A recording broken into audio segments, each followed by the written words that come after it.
안녕하세요. 성경 읽는 시간입니다. 네, 저 이제 여호수아가 끝나고 좀 하루 정도 휴식 시간을 갖고 이제 사사기를 들고 왔습니다. 네, 과연 사사기는 어떤 내용이 있을지. 여호수아도 죽고 이제 가나안 땅에서 이제 잘 사는 내용이 있었으면 좋겠는데 좀 뭔가 복선도 많이 깔린 것 같고 막 그런 느낌이에요. 살짝 여호수아가. 네, 아무튼 오늘 사사기 1장부터 3장까지 과연 또 우리 이스라엘 사람들은 어떻게 살아가게 될지 한번 보도록 하겠습니다. 네, 먼저 사사기 1장입니다. 제가 좀 기억하기로는 사사에 관한 내용이라고 했었거든요. 예전에 사사기잖아요. 그래서 과연 사사가 뭔지 한번 보도록 하겠습니다. 여호수아가 죽은 후에 이스라엘 백성이 여호와께 어느 지파가 먼저 가나안 사람과 싸우러 가야 합니까? 하고 물었다. 아직 정복이 덜 된 상태라고 했죠. 이 여호수아 마지막쯤에 그랬을 거예요. 제 기억으로는 그렇습니다. 좀 정복이 좀 덜 됐다. 뭐 이런 느낌이 있었어요. 그러자 여호와께서 유다 지파가 먼저 가거라. 내가 그 땅을 그들의 손에 넘겨주겠다 하고 대답하셨다. 이제 뭐 여호수아 없어지니까 후임 없이 그냥 하나님하고 이렇게 다이렉트로 되나 봐요. 그때 유다 지파 사람들이 시므온 지파에게 우리가 분배받은 땅으로 함께 가서 가나안 사람들과 싸우자. 그러면 우리도 너희가 분배받은 땅으로 가서 너희와 함께 싸우겠다. 이렇게 동맹을 맺고 싸우기 시작하네요. 그래서 시므온 지파가 유다 지파와 함께 출전하였다. 유다 지파가 공격할 때 여호와께서 그들을 도와주셨으므로 그들이 베색에서 가나안 사람과 브리스 사람 10,000명을 쳐 죽였다. 그들은 또 거기서 아도니 베색을 만나 그와 싸우다가 그가 도주함으로 그를 추격하여 생포한 다음 양쪽 엄지손가락과 양쪽 엄지 발가락을 잘라버렸다. 그러자 아도니 베색이 내가 전에 8명의 왕들을 잡아 엄지손가락과 엄지발가락을 자르고 내 식탁 아래서 찌꺼기를 주워 먹게 하였는데 이제 하나님이 내가 한 그대로 갚으시는구나 하고 탄식하였다. 그는 결국 예루살렘으로 끌려와 거기서 죽었다. 다소 이제 좀 잔인하다 생각을 했었는데 지가 한 거 그대로 받는 느낌이네요. 어떻게 보면 좀 쌤통이지 않을까 그런 생각을 해요. 근데 왜 이렇게 좀 잔인할까 사람들이 그런 생각도 듭니다. 유다 지파는 예루살렘을 정복하여 그곳 주민들을 모조리 죽이고 그 성을 불태워 버렸다. 그 후에 그들은 산간지대와 남쪽 네겝 지방과 저지대에 사는 가나안 사람들과 싸웠으며 또 전에 기럇 아르바라고 부른 헤브론 성에 사는 가나안 사람들을 쳐서 세세와 아히만과 달메 자손들을 쳐 부쉈다. 그런 다음 그들은 본래 기럇세벨이라고 부른 드빌성을 치러 갔다. 그때 갈렙은 누구든지 기럇세벨을 쳐서 점령하는 자에게 내 딸 악사를 아내로 주겠다 하고 선언하였다. 그러자 갈렙의 조카이며 그나스의 아들인 온니엘이 그 성을 점령하였다. 그래서 갈렙은 자기 딸 악사를 그에게 아내로 주었다. 악사가 친정을 떠나는 날 자기 아버지께 밭을 요구하라고 남편에게 조르며 나귀에서 내리자 갈렙이 딸에게 내가 무엇을 원하느냐 하고 물었다. 그때 악사는 아버지 한 가지 부탁이 있습니다. 아버지께서 건조한 네겝 지방의 땅을 나에게 주셨으니 샘물도 나에게 주세요 하고 대답하였다. 그래서 갈렙은 윗샘과 아랫샘을 딸에게 주었다. 뭔가 좀 이상하지 않으세요? 뭔가 데자뷰 같지 않아요? 이거 어디서 많이 보던 내용인데 꿈인가? 막 이런 느낌 들지 않아요? 여호수아에서 요 똑같은 내용이 나오잖아요. 저도 읽으면서 뭐지 이러면서 성경을 앞뒤로 찾아봤는데 그냥 반복하는 느낌이에요. 정복하는 그걸 이제 표현하면서 이제 반복이 되는 것 같더라고요. 이렇게 데자뷰 아닙니다. 꿈 아니고요. 반복되는 겁니다. 유다 지파가 아랏 남쪽에 있는 네겝 광야의 새 땅으로 옮겨갈 때 갠 사람이었던 모세 장인의 후손들도 그와 함께 종려나무 성인 여리고를 떠나 그곳에 가서 살았다. 그때 유다 지파가 시므온 지파와 합세하여 스밧성에 사는 가나안 사람들을 공격하여 그 성을 완전히 섬멸하였다. 그래서 그 성의 이름을 호르마라고 불렀다. 그리고 유다 지파는 가사와 아스글론과 에그론과 그 주변 부락들도 다 점령하였다. 여호와께서 유다 지파와 함께 하셨으므로 그들은 산간지대를 완전히 점령하였다. 그러나 그들은 철 전차를 소유한 골짜기 주민들은 쫓아내지 못하였다. 모세가 명령한 대로 헤브론은 갈렙에게 주어졌는데 거기서 갈렙은 아낙 자손인 세 시족을 쫓아내었다. 네, 철 전차는 좀 현대 문명인 것 같아요. 네. 베냐민 지파는 예루살렘에 사는 여부스족을 쫓아내지 못하였으므로 그들이 오늘날까지 베냐민 지파 사람들과 함께 살고 있다. 요셉 자손이 전에 루스라 부른 베델성을 공격하러 가자 여호와께서 그들과 함께 하셨다. 그들은 먼저 정찰병을 베델에 보냈다. 정찰병들이 성에서 나오는 한 사람을 붙들고 성으로 들어가는 길을 말하라. 그러면 우리가 너를 해치지 않겠다 하고 위협하자 그가 성으로 들어가는 길을 가르쳐 주었다. 그래서 요셉 자손들은 성으로 들어가서 성 주민들을 모조리 칼로 쳐 죽이고 길을 가르쳐 준 그 사람과 가족은 살려 주었다. 후에 그 사람이 해쪽의 땅으로 들어가서 한 성을 건설하고 그 이름을 루스라고 불렀는데 오늘날까지 그 성의 이름이 그대로 있다. 네, 굉장히 능력이 있는 사람이네요. 성을 혼자서는 아니겠지만 그래도 성을 재건하고 뭐 이렇게 했다는 걸 보니까 굉장히 능력 있는 사람인 것 같습니다. 네.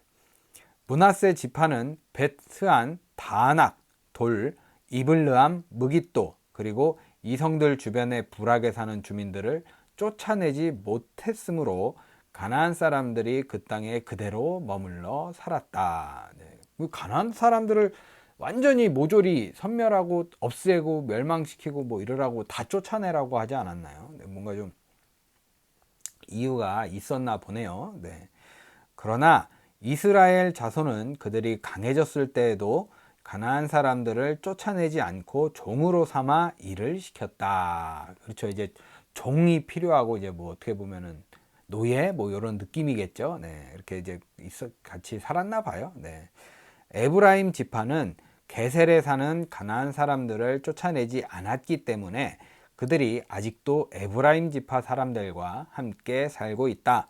스불론 지파는 기드론과 나할롤에 사는 원주민들을 쫓아내지 않았으므로 그들이 스불론 지파 가운데 살면서 종살이 하였다. 네, 쫓아내진 않고 같이 종으로 이렇게 부리면서 살았네요. 근데 좀 이러지 말라 그랬던 것 같기도 하고 좀 헷갈려요. 네.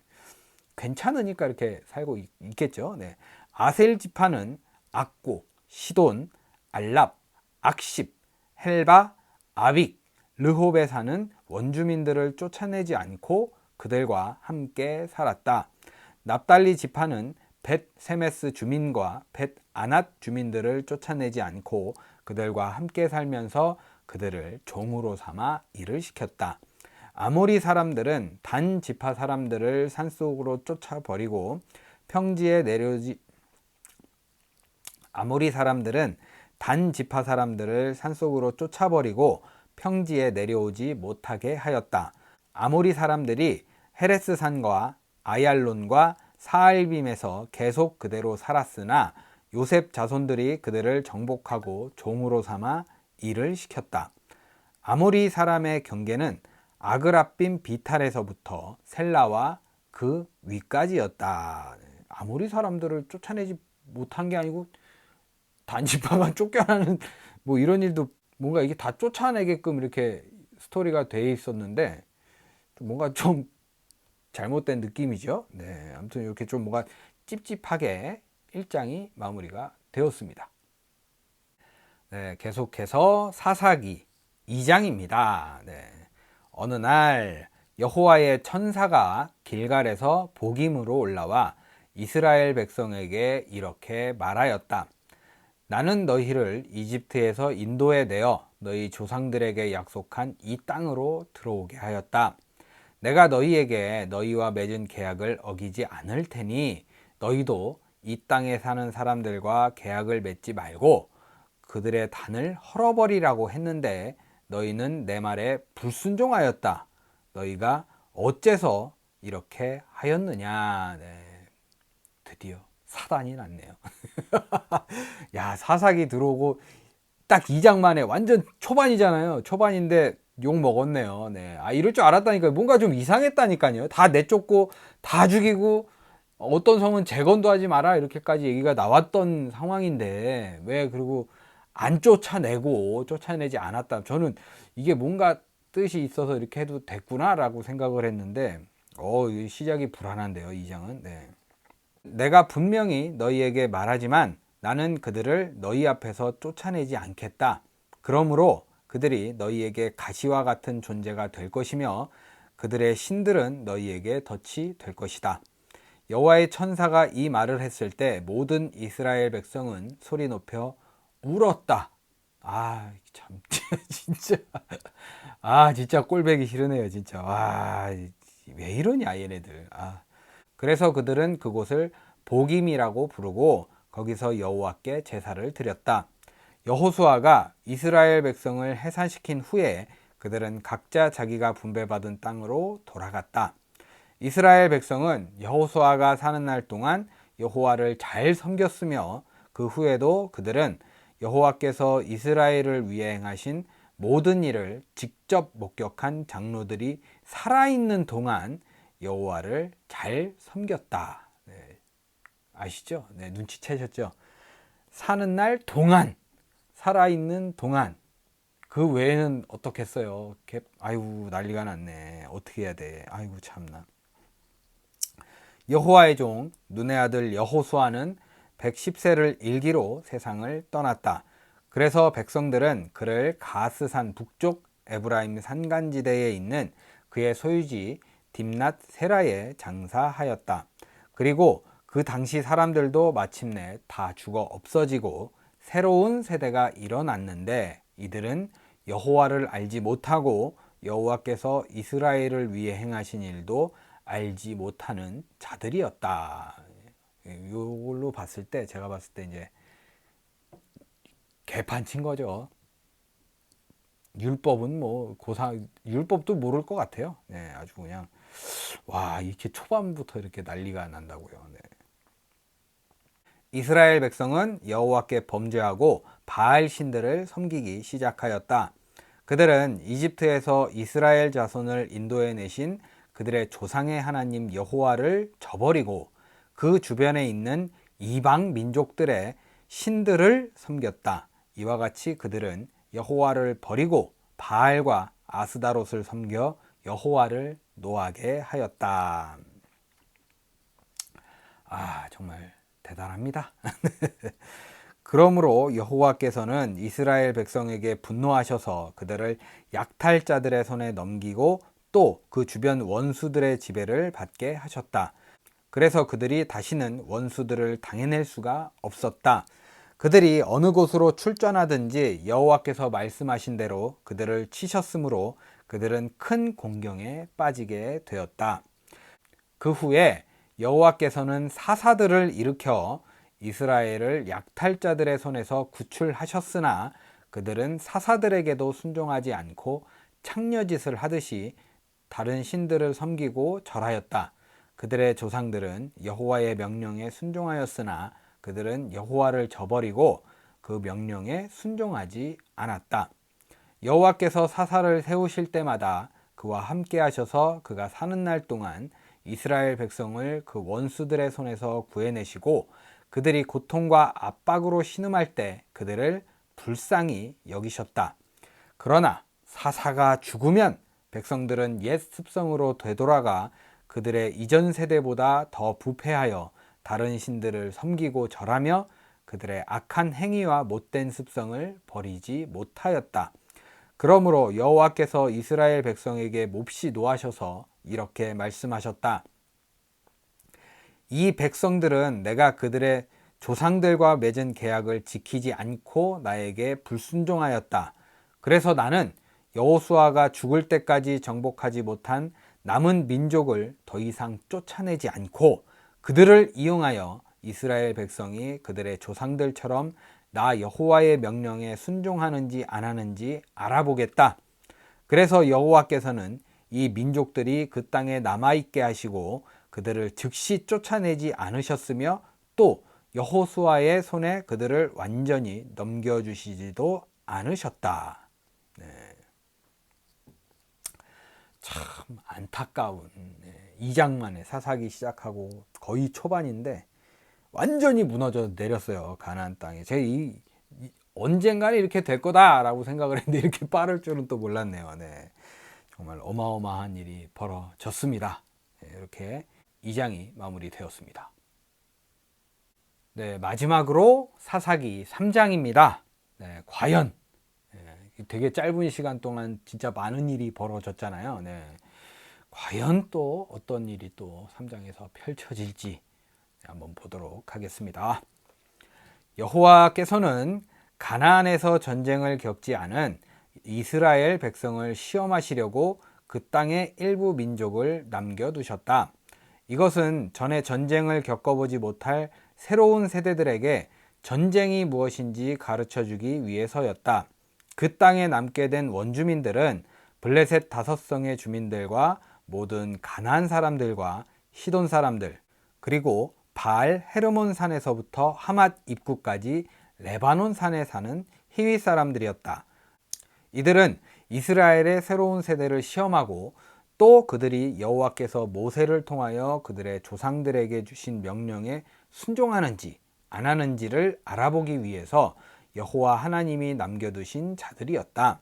그래서 이스라엘 백성은 가나안 사람, 헷 사람, 아모리 사람, 브리스 사람, 히위 사람, 여부스 사람 가운데 살게 되었는데 거의 그대로 남아있는 느낌 아니에요? 네, 저는 한번 읽어봤는데 뭐야 거의 다 그대로인데 라는 생각이 드는데 이유를 잘 모르겠네요. 네.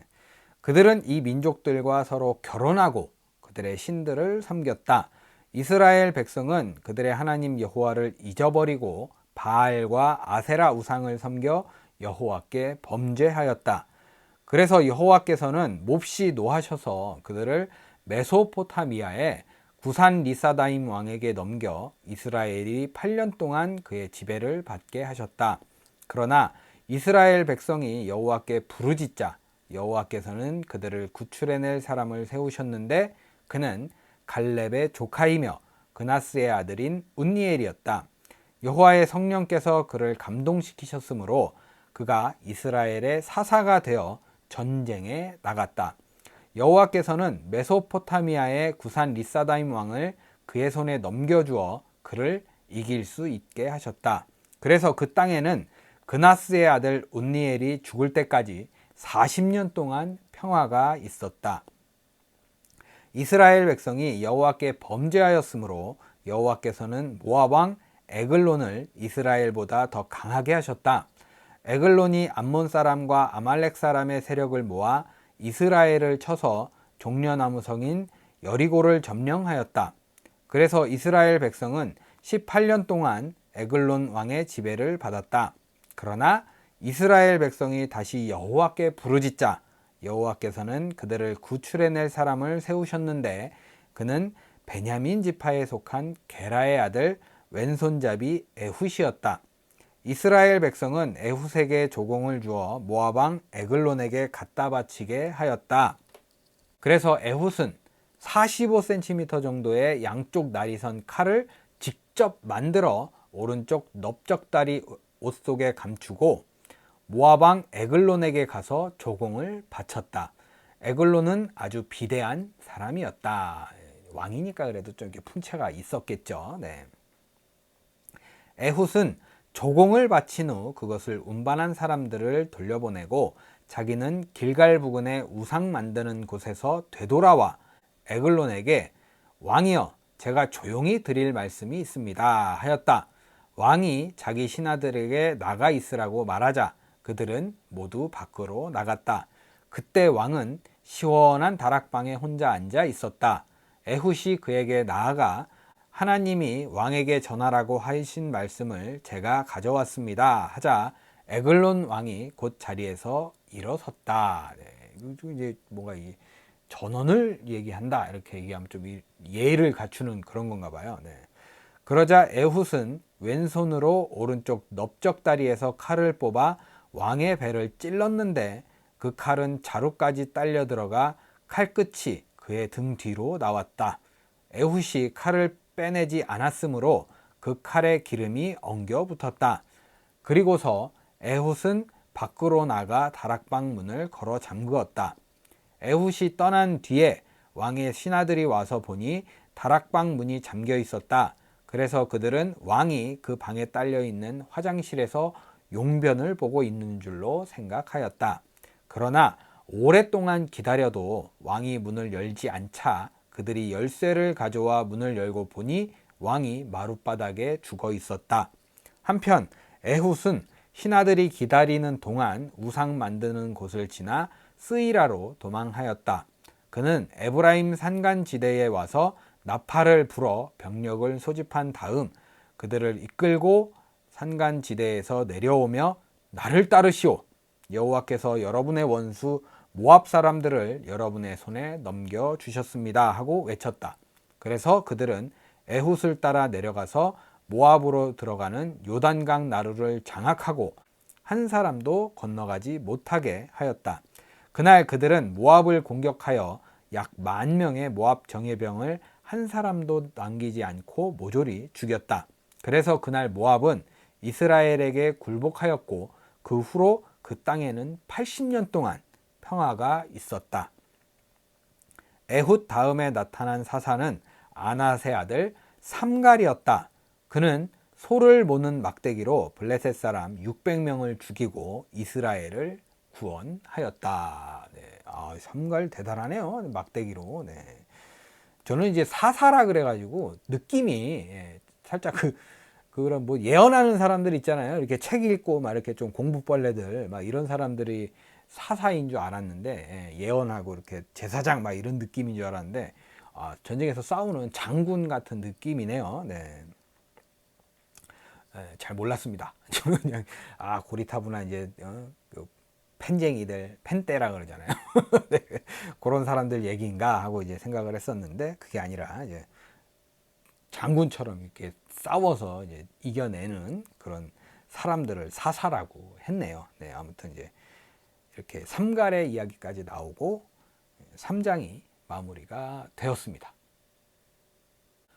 네, 오늘 사사기 1장부터 3장까지 읽어보았습니다. 네, 읽는 동안 이렇게 보니까 막 파란만장합니다. 막 들어갔다 나왔다 이야기 내용이 막 왔다 갔다 하잖아요. 네, 그 와중에 저는 느낀 게 그렇게 죄를 짓고 그렇게 말도 더럽게 안 듣고 약속도 다 어기고 하나님을 잊었던 사람들이 웃기는 건 막 힘들고 죽겠으면 또 하나님을 불러요.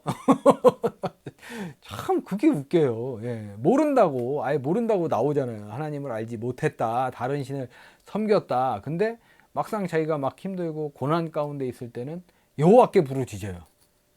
이게 참 희한한 것 같아요. 네. 어쩜 이럴 수가 있지라는 생각도 드는데 또 거기 더 대박은 하나님께서 그들을 구해주세요. 예. 참 어떻게 그렇게 마음이 약하신지 나 너네들을 저 가만두지 않겠다 막 이렇게 막 얘기를 하시고 했는데 마음이 약하셔가지고 돌아오면 또 받아주시고 하는 것 같아요. 네. 지금도 그러시잖아요. 네. 우리가 회개하고 돌아오면 또 이렇게 안아주시는 그런 느낌이 있는 것 같아서 좀 멋있는 되게 괜찮은 하나님을 우리 믿고 있는 거 아닌가 이런 생각이 좀 듭니다. 네. 네, 여러분 오늘도 함께 해주셔서 정말 감사드리고 여러분도 오늘도 복된 하루 보내시고 이렇게 좀 조금이라도 하나님을 좀 하나님께 부르짖는 그런 고난이 있으면 안 되겠죠. 이렇게 힘든 상황은 아니어도 그래도 하나님께 참 감사할 수 있는 하루가 되었으면 어떨까 하는 바람이 좀 있습니다. 네, 저는 하나님께 좀 감사할 수 있는 하루 잘 보내시고 저는 내일 다시 사사기 되게 재밌어요. 이제 이 뒤부터 어떤 일이 막 펼쳐질지 막 궁금합니다. 예, 이스라엘 계속 배신할 것 같고 사사 계속 보내실 것 같고 네, 과연 어떤 이야기가 또 펼쳐질지 네, 내일 꼭 한번 찾아오도록 하겠습니다. 제발 함께 해주셔서 감사합니다.